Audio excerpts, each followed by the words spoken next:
Load bearing ஸ்ட்ரக்சருக்கும் RCC framed ஸ்ட்ரக்சருக்கும் என்ன different பார்க்கலாம். Load bearing ஸ்ட்ரக்சரில் வந்து லோட் ஸ்லாப்லேருந்து வாலுக்கு கேரி ஆகி வால்லேருந்து ஃபவுண்டேஷனுக்கு போகும். ஆனால் ஆர்சிசி ஃப்ரேம்டு ஸ்ட்ரக்சரில் ஸ்லாப்லேருந்து பீமுக்கு ட்ரான்ஸ்ஃபர் ஆகி பீம்லேருந்து காலம் வழியாக வந்து காலம்லேருந்து ஃபவுண்டேஷன் வந்து அதுக்கப்புறமா எர்த் ஆகுது.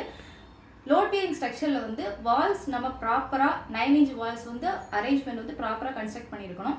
பட் ஆர்சிசி ஃப்ரேம்டு ஸ்ட்ரக்சரில் வந்து பார்ட்டிஷன் வால் வந்து நம்ம ஈஸியாக அங்கே நம்ம டிசைனுக்கு ஏற்ற மாதிரி கன்ஸ்ட்ரக்ட் பண்ணலாம்.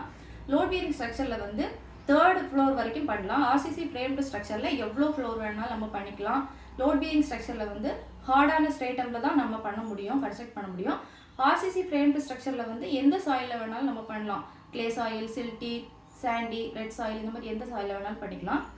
லோட் பியரிங் ஸ்ட்ரக்சர் வந்து லாங் ஸ்பேனுக்கு நம்ம பண்ண முடியாது லென்த்துக்கு. பட் ஆர்சிசி ஃப்ரேம் ஸ்ட்ரக்சர் வந்து நம்ம லாங் ஸ்பேனுக்கு பண்ணலாம். லோட் பியரிங் வந்து லாங் ஸ்பேனுக்கு பண்ணோம் அப்படின்னா வைப்ரேஷன்ஸ், எர்த்குவேக் இந்த மாதிரி ஏதாவது வந்துச்சுன்னா வால் சரிஞ்சு விழுறதுக்கான சான்சஸ் நிறைய இருக்குது. அதே மாதிரி காஸ்ட் வைஸ் பார்க்கும்போது லோட் பியரிங் தான் கம்மியான காஸ்ட்டாக இருக்கும்.